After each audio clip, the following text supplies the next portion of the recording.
All right, on number 5, we are asked to write the parabola in graphing form if needed, then sketch the graph and describe the important features. So looking at number 5, this is not in graphing form. So I'm going to keep coming back to these two formulas. This is a vertical parabola, this is a horizontal parabola. So let's just keep this available so that we can refer back to it.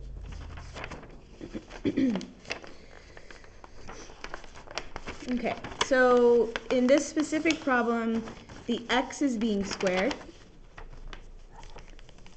So if the x is being squared, this is a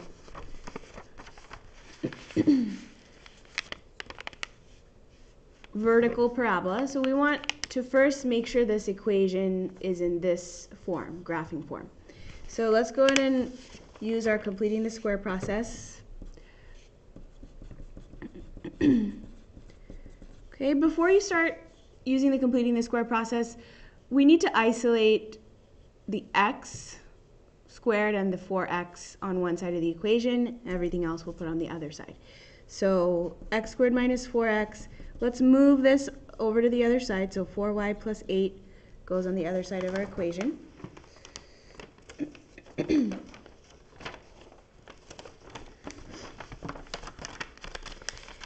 And we can now complete the square. So x squared minus 4x plus, we need to add a number there to complete the square. We need to add that same number to this side. So b divided by 2 is -2. -2 squared is 4. So I need to add a 4 over here. Factoring this gives us x minus 2 squared. This is 4y plus 12. Now let's compare it to what we're looking for.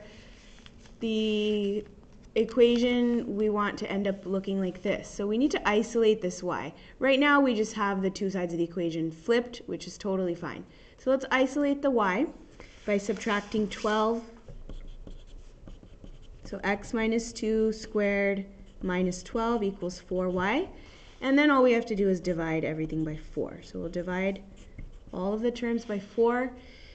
We want the coefficient here to be in front so that it will look like this. So this coefficient in front will become 1/4 x minus 2 squared. This is -3, and this is y. So we have y equals, so let's write this up here in graphing form. Y equals 1/4 x minus 2 squared minus 3. Now we can use this to answer the rest of the question. So we have first to determine the vertex. So here this is our h and this is k. So h is 2, k is -3. Let's go ahead and plot that. So it's the vertex right now that we know, and we need to figure out what the rest of the parabola looks like. In order to determine the focus, we need to determine the p-value. Remember, the p-value is the distance from the vertex to the focus. So if we can figure out what the distance is, we can plot our focus and determine what the parabola looks like. This portion of the equation is equal to 1/4p. So 1/4 is equivalent to 1/4p. This tells us now that p must be equal to 1, positive 1. So if p equals positive 1, that means from the vertex, I'm going to travel positive 1. And let's think about now what direction we want to travel. This, because the x is being squared, is a horizontal, or I'm sorry, a vertical. So I'm going to just write that down so we don't forget. Vertical parabola. Because p is positive 1, I'm going to travel vertically in the positive direction, just 1, and plot my focus. The x right here is the focus.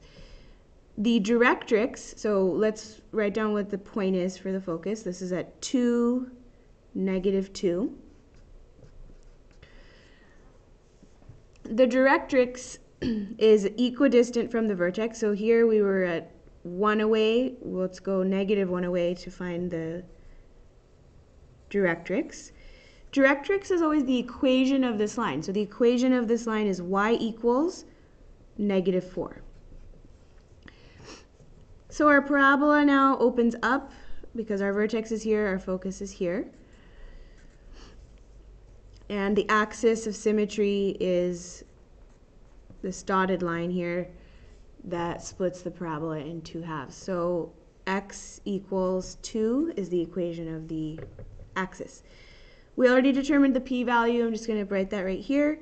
And graphing form is what we determined up here.